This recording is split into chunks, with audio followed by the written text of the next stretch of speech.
Episode 6, 17 Books and Counting. Hello, loves.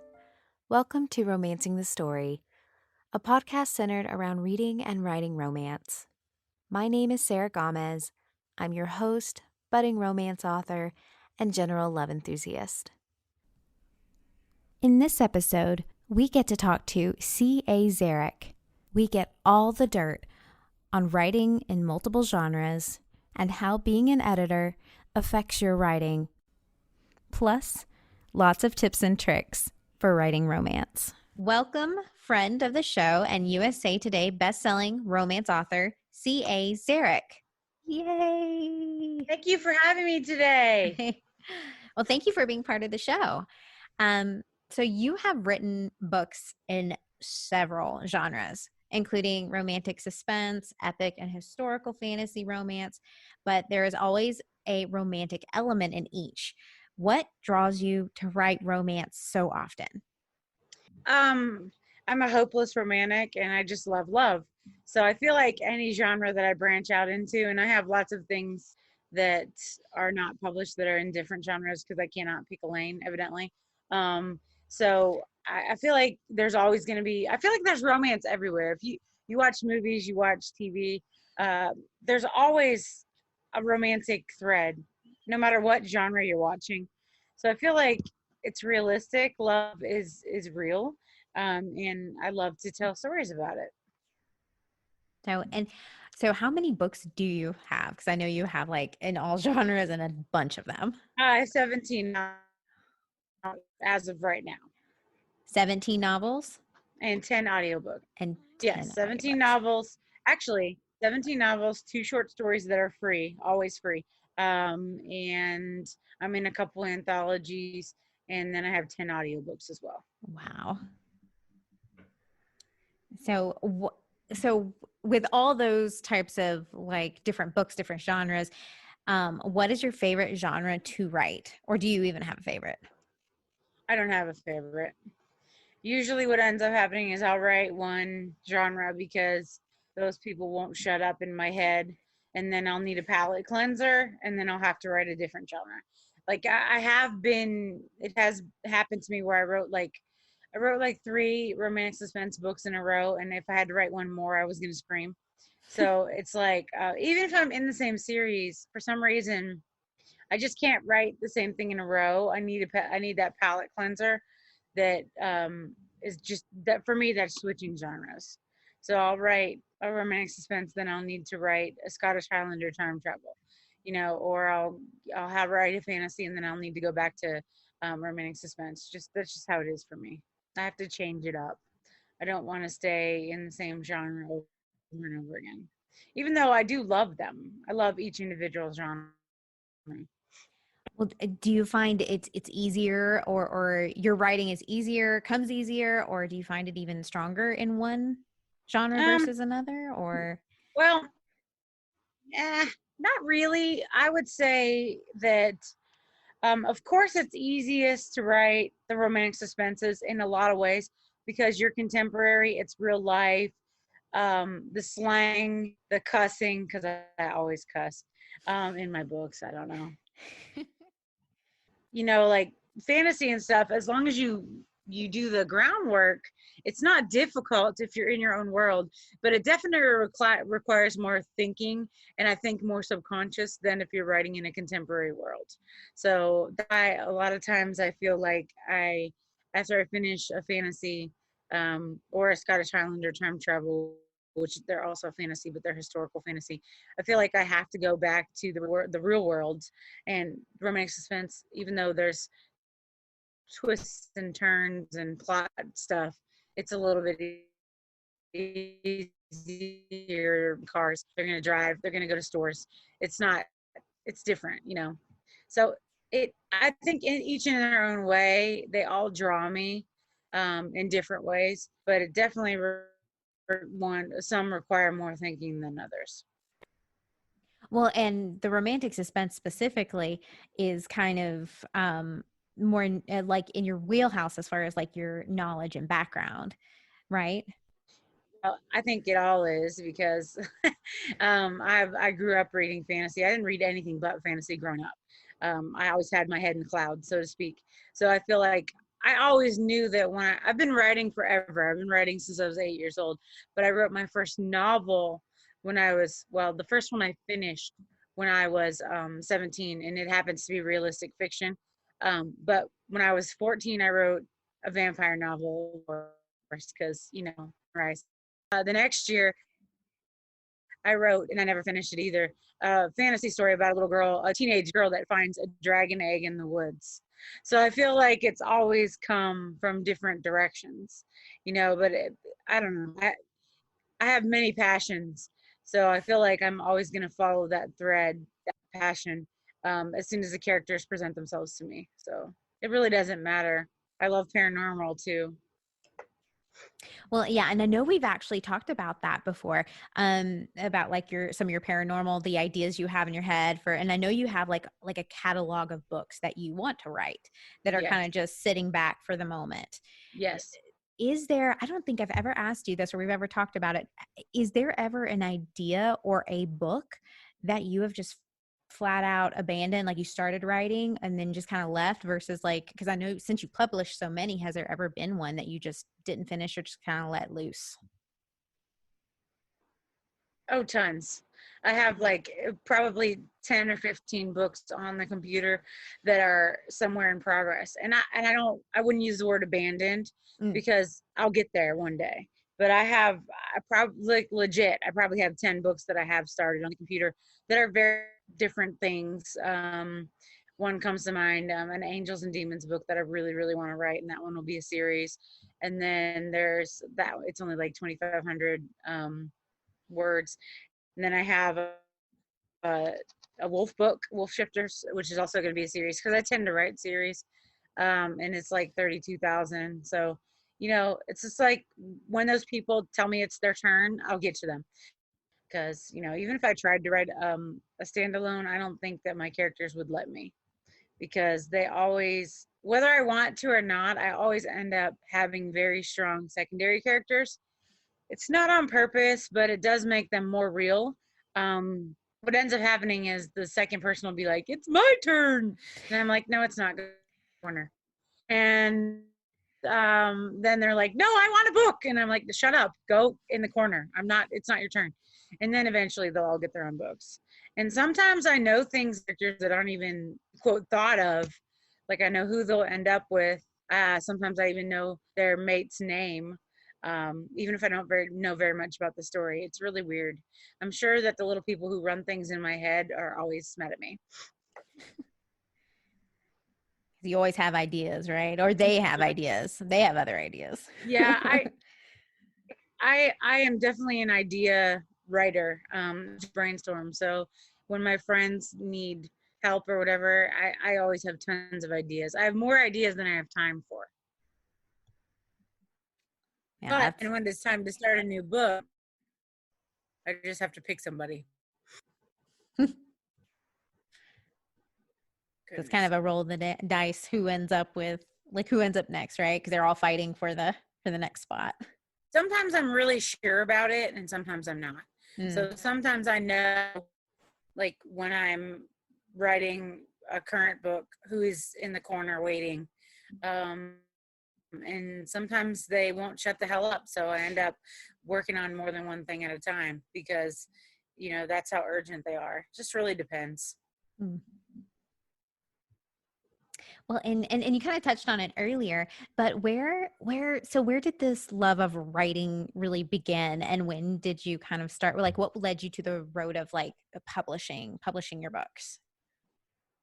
Well, I always wanted to be a writer, so I'm not really sure where it comes from, other than writing and wanting to write. Is pretty much like breathing. So I'm not really, I don't know where it came from. Inside me, I guess. Destiny. I don't know. But about 2000, my very first book, which is called Sword's Call, it's high fantasy or epic fantasy. Kind of like boy and girl, again, let's save the world. And then we fall in love along the way. It definitely is a labor of love because I worked on that book for 112 years. So, but with that one, I knew I wanted to pursue publishing with it.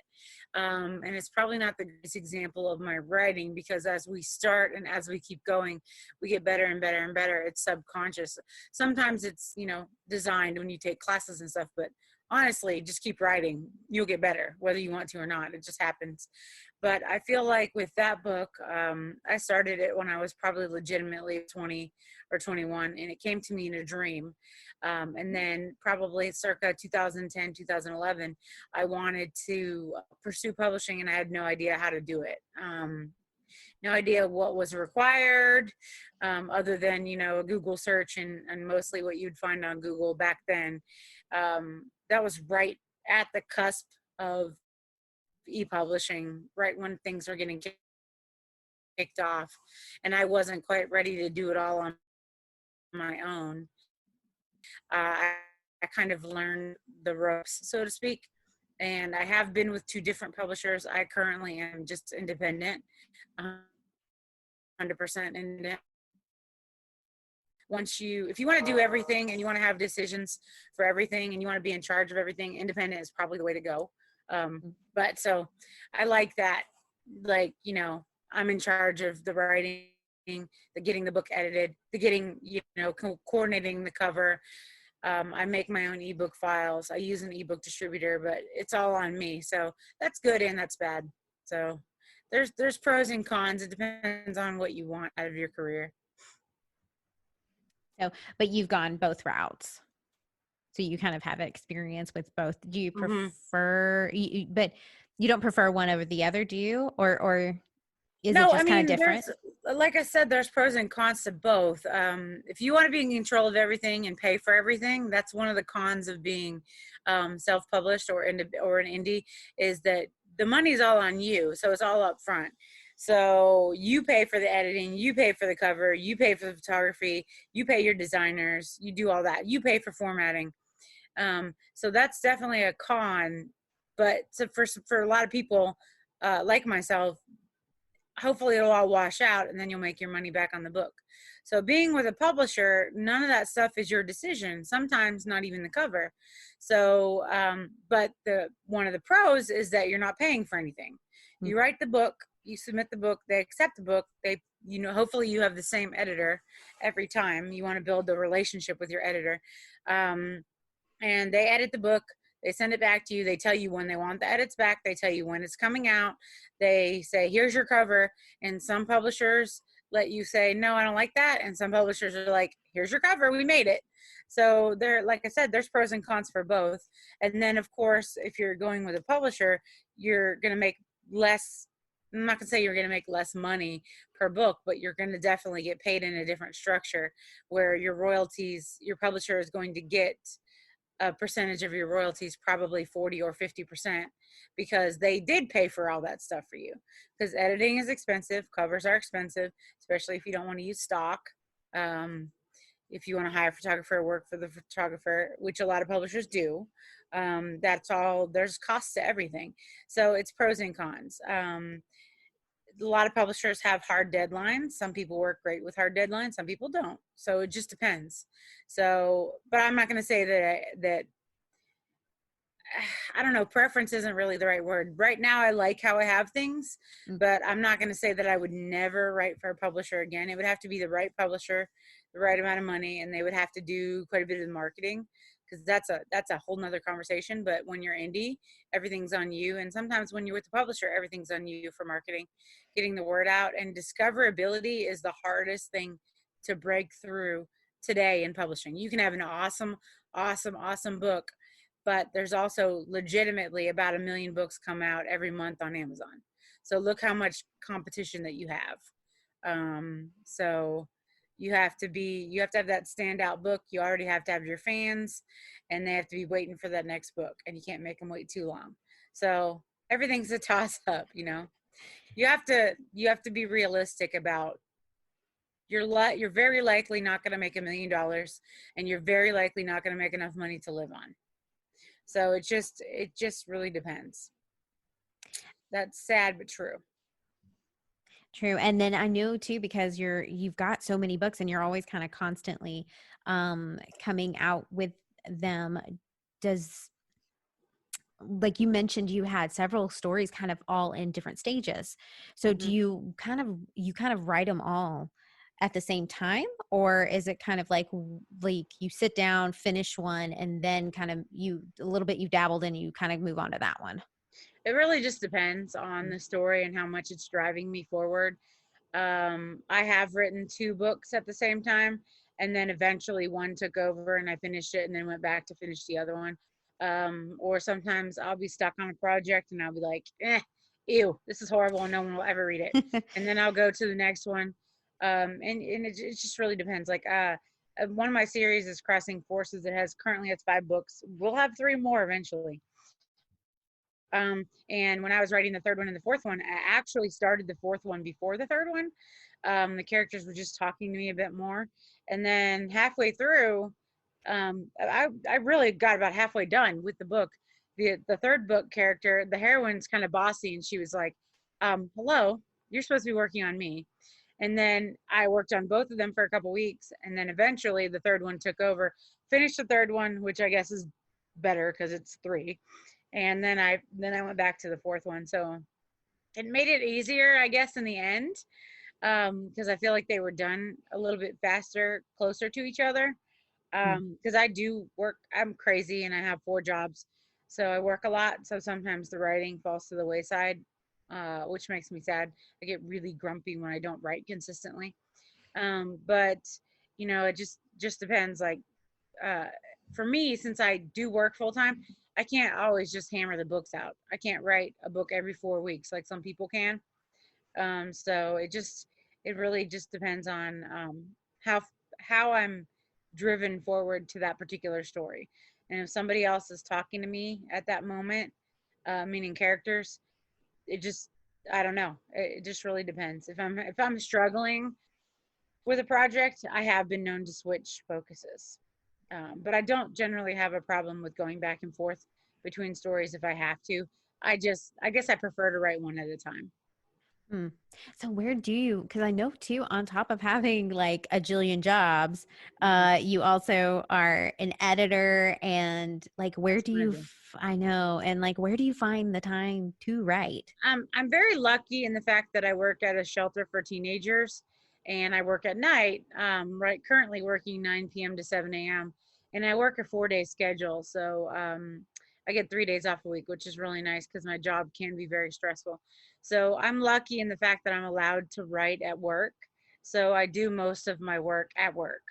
Mm, And then if I have an editing project with a deadline, then I'll have to go outside those hours and cram it in and get it done for my client. Because when I have an editing project, the client is first, and even my writing falls to the wayside because somebody's paying me for a job.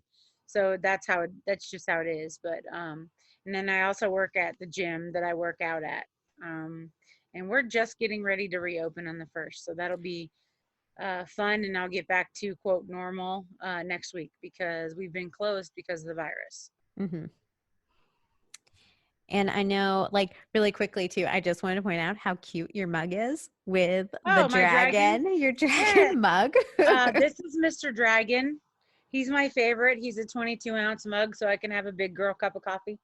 Ugh, I love it. And he's blue, of course. Yes, he was a Christmas present several years ago, and I love him very much. And he's a little bit banged up. One of his little horns fell off, and I had to glue it back on. Ugh. And he's got some chips. And I went to try to replace him, and they don't make them anymore. It was originally from Think Geek, so I'm stuck with Mr. Dragon. I have to protect him and care for him as much as possible.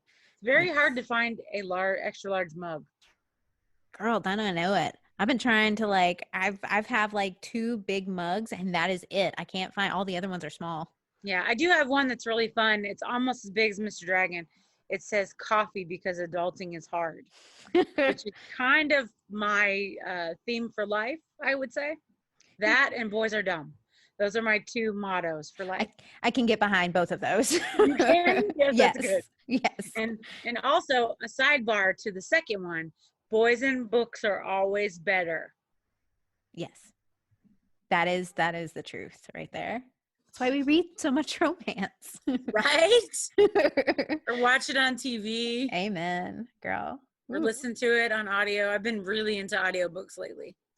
Oh, I love audiobooks. That's a conversation for another time, but we will touch on that sometime. Yeah.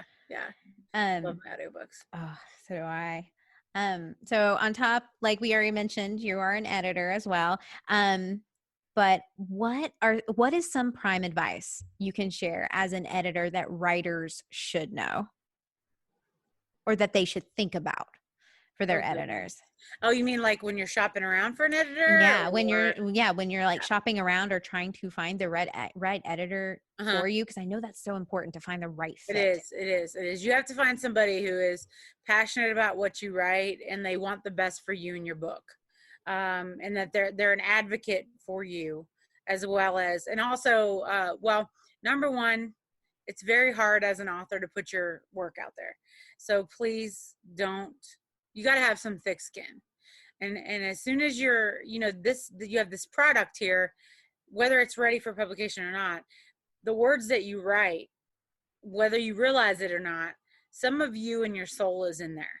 So sometimes, well, no one likes being told that they need to work on anything. But as long as you understand where it's coming from an editor, it's coming from a place of love where they want to help you make that book the best it can be. But that being said, nobody likes their baby to be called ugly. So it takes some, it's very hard. So I always commend everyone, like people, authors find me, which is great. That means they're finding me organically these days. I have a website and everything with my editing stuff. It's hard for you to put your work out there when you're shopping around for an editor, because you're going to find people who don't like you, like what you wrote, and you're going to find people who love it. You need to find that medium person that will tell you, I really like this, but. So when I sample edits, so if you're shopping for an editor, if you find an editor who does not do sample edits, do not hire them. Don't consider hiring them, because that's how I base my quote. You send me 2,000 words, I edit it, and then I know what I need to charge you. And if it needs less attention, it's cheaper. If it needs more attention, it's more expensive, because I'm one of those editors, and some authors love it and some authors hate it, that if it bothers the eye, whether it's the teeniest thing, like the word "the" is wrong in the sentence or in the wrong place or in a weird place, I mention it, because I would much rather you hear it from me than a complaint from a reader. So, I mean, and it does happen. There are, unfortunately, serial returners on Amazon, and they get to the point where they're buy a book, read it, and then return it. And Amazon says, well, why do you want this book? Why do you want to return this book? You've returned so many books. And I hate those people, but they are out there. But one thing about those people is they can say the book had too many typos in it. And then what Amazon will do, this has happened to me before. It happened to me twice now. I didn't know they Amazon, could do that. Yes. And it's always the serial returners, because you can return on Amazon, and then Amazon, after your fourth or fifth, maybe sixth return, Amazon gets hip to it and says, what are you doing? You need to justify why you return this book, which I like that, but people still do it. However, the reader's response can be, there was too many typos. And then Amazon will send you an email as an author or your ebook distributor and say, hey, this reader said this book had this many typos and you need to fix it before we can sell it again. And then they'll pull it from sale. So it's a big deal.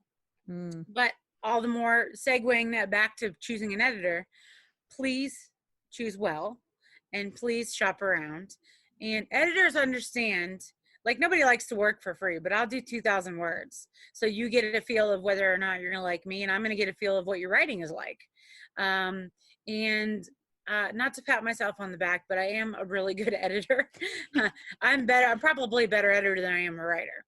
But because I edit, it has ruined reading and writing for me. It takes me forever. But that, when you're writing, and you start working with an editor, if you work with the same editor over and over again, which is ideal. I have 85 to 90% of my clients come back to me, and it's always the same people. Like, I just finished I did 2 books in a row for one of my authors who lives in Nebraska, and I know her writing as soon as I get it. I know what she needs to work on, and I know if she learned anything from the last book that we edited. So, and I feel like you do. Whether you want to or not, I feel like you do learn stuff and you get better.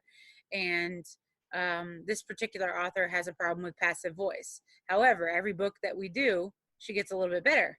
So it's really working with the same editor is beneficial.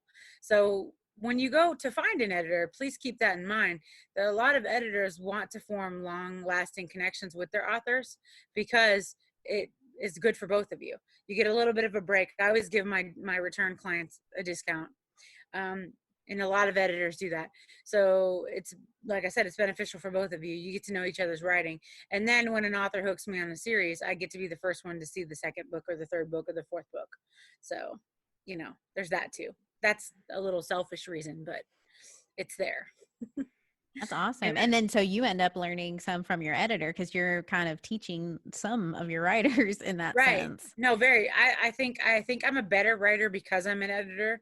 And that was something that was you know, it happened over time. It wasn't like I woke up one morning and I was awesome. You know, it's built back. You know, it's definitely an overtime thing. And I feel like every book that we write as authors, the next one is better. The writing is better than the last one. And you know how you'll have a favorite series that's maybe 10 or 11 books or whatever. And then you know, at the beginning, it might be a little rocky. I don't care who you are. You could be J.R. Ward or Stephen King. If you have a series, the 10th book is always better than the first book. It just is what Absolutely. It is. You know the world better. You know the characters better. And if it's a series, you're seeing those characters over and over again, hopefully. But you know how you'll be halfway through a series and let's just say book 6 or 7, and you're like, this one wasn't as good. You know, I didn't like this book as well.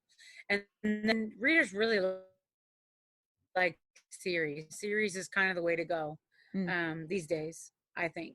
But you previously, so we touched on it earlier, but you previously held an office with the local RWA chapter and had exposure to romance writers of all different subgenres and experience. As a new romance writer, what is important to know about the genre?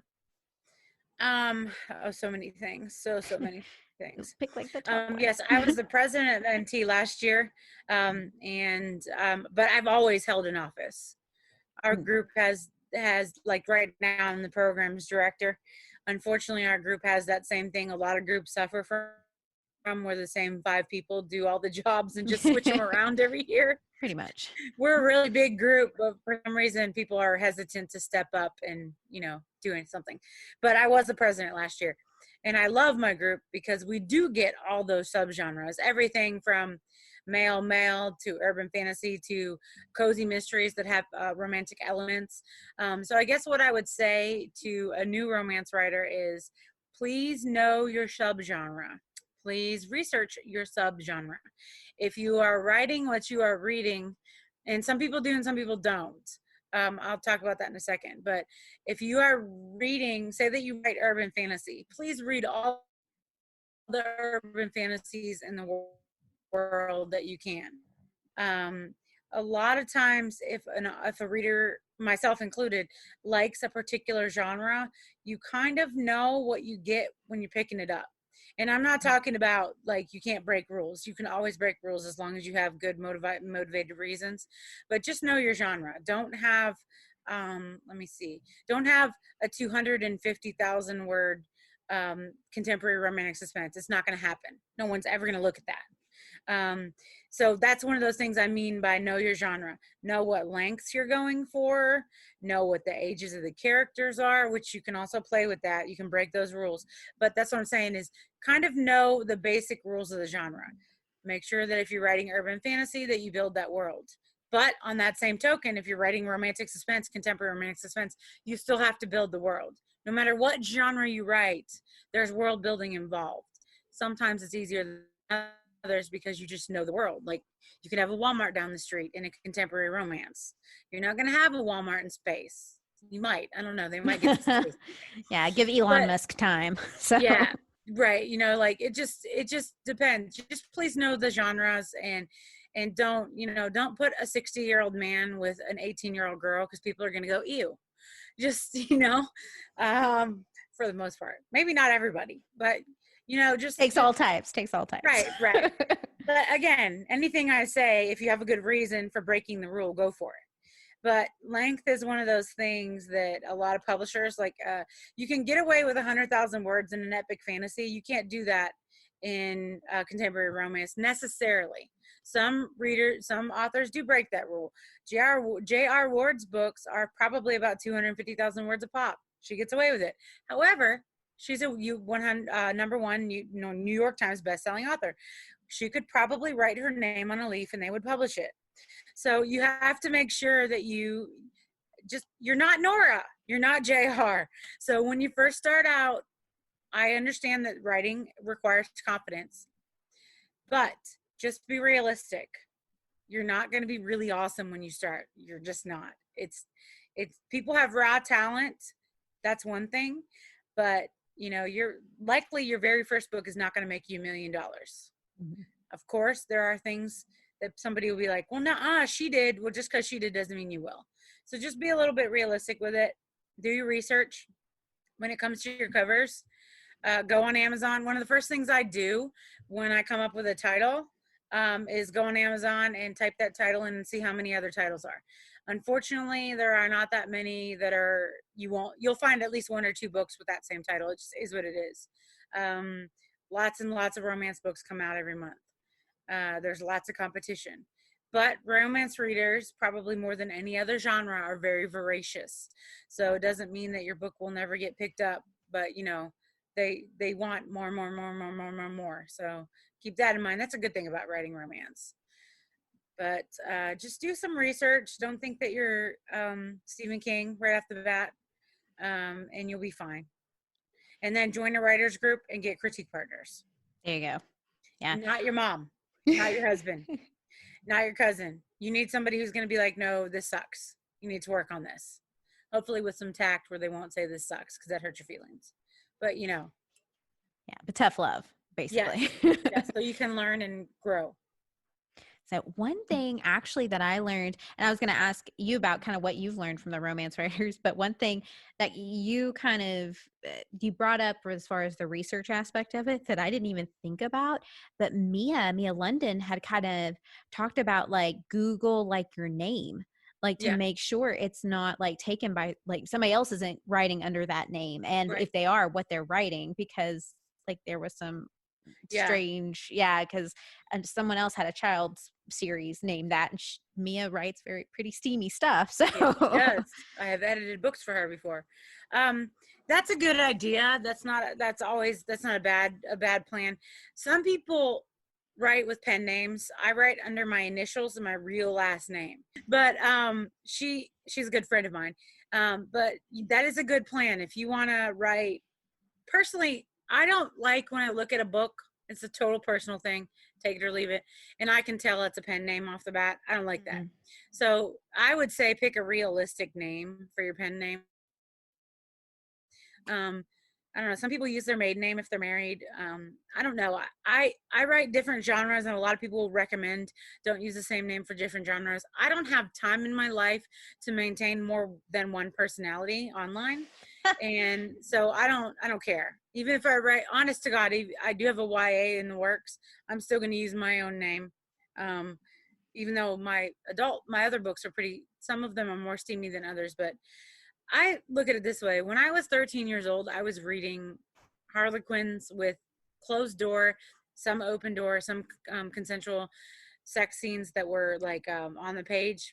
So I feel like I don't want to market to teenagers, but they're going to find it anyway. So with my YA, it's a teen pregnancy story. It has sex in it, even though it's off page. She's pregnant, but I feel like I'm still going to use my own name. It's just the marketing is completely different. So you just have to know that going in. But I feel like I do this with titles. I Google titles. I mean, I don't Google, I Amazon titles usually, but you could Google them too. And then that's a good practice to do if you're brand spanking new and you're coming up with a pen name. Make sure it's not in use, and don't pick something that is like, I saw one the other day that totally made me roll my eyes. And the book was a Wolf Shifter book, and the author's last name was Wolf. Now, If that's not a pen name, okay, you go ahead with your bad self. But I read it and rolled my eyes and went, that's a pen name. But I say always go to Amazon and look, because not only could you have the Mia London problem, you could also use a name and then someone will get really mad and send you a nasty email saying, hey, that's the name that I use on my books. You can't use that name, which is not necessarily I mean, you can. But, you want to be unique because you don't want readers to get you mixed up with another author. Exactly. And here's another tidbit, food for thought. Readers don't really remember the book title, but they remember the author name. So you could have a series of 7 or 8 books, and they're not going to remember the first book, second book, third book, but they're going to remember that they like that title, they like that series from Joe Blow author. So just remember that. So you definitely want your name. Your name matters. Your name means something more than the book title. That's why repetitive book titles don't really matter, in my opinion. That's fair. Do you have the romance? Did you learn that after writing so much, or did you kind of learn that since, like, I know that the RWA is full of like seasoned writers? Well, probably a little bit of both, but other than, like I said, take it or leave it. A lot of it is opinion, but some authors will freak out if their book title is taken, or this is my book title, whatever. Well, it's going to happen. Well, as oversaturated as the market is, like you Right. mentioned, Yes. somebody's going to have it out there at some point. The series I just finished editing for that return author of mine, her book titles are all one word. Hate to break it to you, but it's going to be out there. One of them is unmistakable. It's been done a million times. You just hope that you did it better enough to be noticed. Mm-hmm. And then this is a whole nother conversation, but you want to make sure that your name is branded on your books and is the same on all your books, or as close to the same as possible. Because like I said, readers don't remember titles, they remember the author. That's a good point, because then some of the titles are repetitive. Oh, so yeah. It doesn't matter to remember. It's like, which unmistakable book did you read? Right. There are like So 20 of them. I mean, it is, even if you have 2-word titles or 3-word titles, it's all been done before. I mean, it's not about you not being unique. It's just that the fact that there's limited words in the English language, and you want them to be really catchy, and then every once in a while you'll remember an author in a book that just won't, like the one that just came to mind to me is very unique. It's a very funky urban fantasy series. It's 5 books. It's hilarious. The first book is called Shift Happens. That is awesome. It's a play on words. And the author is a friend of mine now, but only because I stalked her a bit. But that's one of those titles that I just always will remember because it made me laugh. And all of the titles in her series are plays on word. As you can tell, it's a shifter series. It's urban fantasy. It's got a kick-ass female. I mean, it's great. It's a great series. J.C. McKenzie is the author's name. So if you have not checked it out, please do. It's great. It's first person. Some people like it, some people don't. She does it very well. I'm not a fan of first person books, but I couldn't put that series down. It's fabulous. But titles, sometimes people will remember them because they're catchy. They're awesome. But generally speaking, the authors or the readers will remember you, not your book titles. Well, that pretty much kind of sums everything up for us then. So last question for you. Where can people find your books, and how can they connect with you? I'm everywhere. I'm on Instagram. I'm on Twitter. I'm mostly on Facebook. So if you really want me, I'm on Facebook.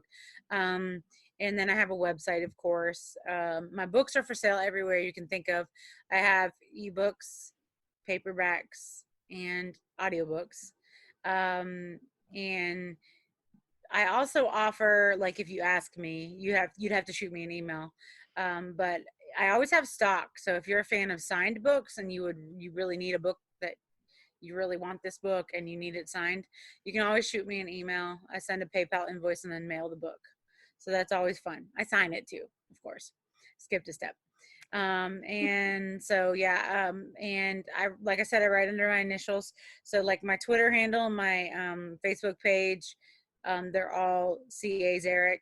And then so that's the @ symbol CASZAREK.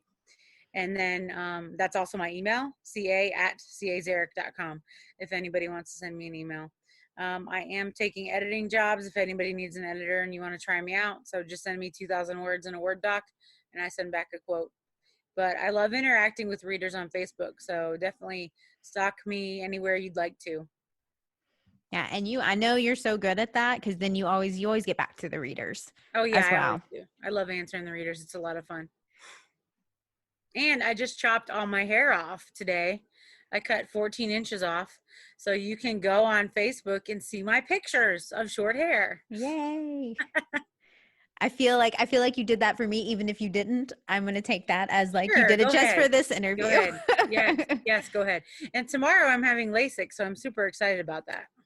Oh, I thought it was last week. No, tomorrow. Oh, I'm excited for you. Yeah, I'm scared. I'm very scared also, but you know, it'll be okay. Yeah, it'll be fine. It'll give me value. You'll enjoy it. I mean, like after the whole thing, like after you can actually see. Yeah. I've been wearing glasses for probably 30 years. I was a child, a very young child when I got glasses. So I'm excited to not have to mess with contacts, not have to mess with glasses. So I'm excited about that. Thank you so much to C.A. Szarek for joining me on the podcast. I'd love to connect with you, and here's how. Find me on Twitter and Instagram @RomanceTheStory. Book recommendations for this episode: King of Hearts by C.A. Szarek and Highland Oath by C.A. Szarek.